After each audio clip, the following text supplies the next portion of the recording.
Hello friends, welcome to another practice question of triangles. This is the 25th question in the series.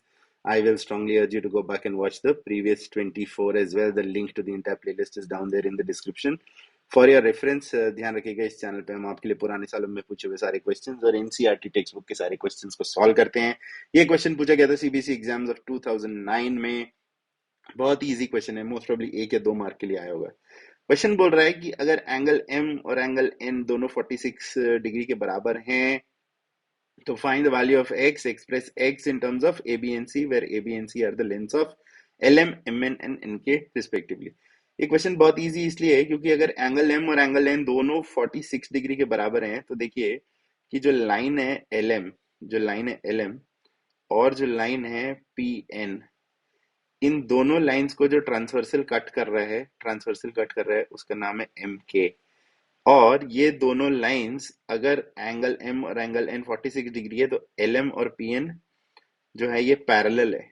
क्यों? क्योंकि ये जो 46 degree वाला angle M is equal to angle N is equal to 46 degree जो है ये parallel lines के corresponding angles हैं, करस्पॉन्डिंग एंगल्स।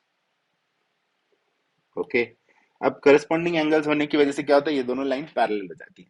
अब अगर पी एन और एल एम पैरेलल है, अगर पी एन और एल एम पैरेलल हैं तो क्या हो जाता है कि बेसिक प्रोपोर्शनैलिटी थ्योरम इम्प्लीमेंट कर सकते हैं। By basic proportionality theorem what do you get is K N, मैं इधर एक लाइन ड्रॉ कर देता हूं, के एन डिवाइडेड बाय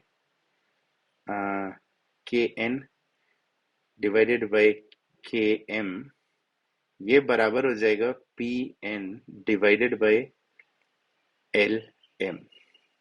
ये क्यों हो जाएगा? क्योंकि के पी एन और के एल एम दो सिमिलर ट्राइंगल बन रहे हैं, ठीक है। और बेसिक प्रोपोर्शनैलिटी थ्योरम हमको बोलता है कि के N divided by K M यानी कि छोटा साइड डिवाइडेड बाय पूरा बड़ा साइड इज इक्वल टू छोटा साइड ऑफ द छोटा ट्राइंगल डिवाइडेड बाय द बड़ा साइड ऑफ द पूरा ट्राइंगल।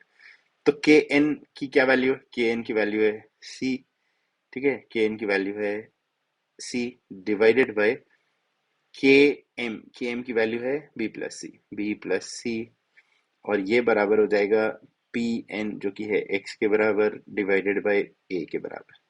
अब मैंने बी प्लस सी इसलिए लिया है क्योंकि हमको पूरी बड़ी वाली साइड लेनी है, के एम हमको पूरी बड़ी वाली साइड लेनी है। अब हमको एक्स की वैल्यू निकालना है, तो एक्स की वैल्यू निकालना है यहाँ से बहुत सिंपल है, a multiplied by c and the whole thing divided by b plus c. मैंने थोड़ा वेरिएबल्स को लेफ्ट राइट कर दिया है क्रॉस मल्टीप्लाई करने में, बस।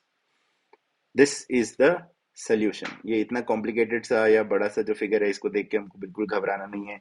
एक चीज का ध्यान रखना है कि अगर ट्राइंगल चैप्टर के क्वेश्चन आते हैं तो ट्राइंगल चैप्टर में तीन मेन कॉन्सेप्ट है, बेसिक प्रोपोर्शनैलिटी थ्योरम और उसका कन्वर्स, पाइथागोरस थ्योरम और उसका कन्वर्स, और तीसरा है एरिया ऑफ सिमिलर ट्राइंगल्स का कॉन्सेप्ट। ये तीन कॉन्सेप्ट पे हर साल एक दो क्वेश्चन आते ही हैं, डेफिनेटली आते ही हैं। इन तीन कॉन्सेप्ट्स को और questions related to these concepts इनको आपको अच्छे से सॉल्व करना है। अगर आप इन तीनों कॉन्सेप्ट्स को पांच पांच सवाल अच्छे से लगा लेंगे तो आप एग्जाम में बहुत कॉन्फिडेंटली स्कोर कर सकते हैं। I hope you found the solution useful. Please do like, share, comment and subscribe in case you want me to solve any other questions for you. Do put down your queries in the comments below. Till then, keep working hard, keep practicing hard. Cheers and God bless.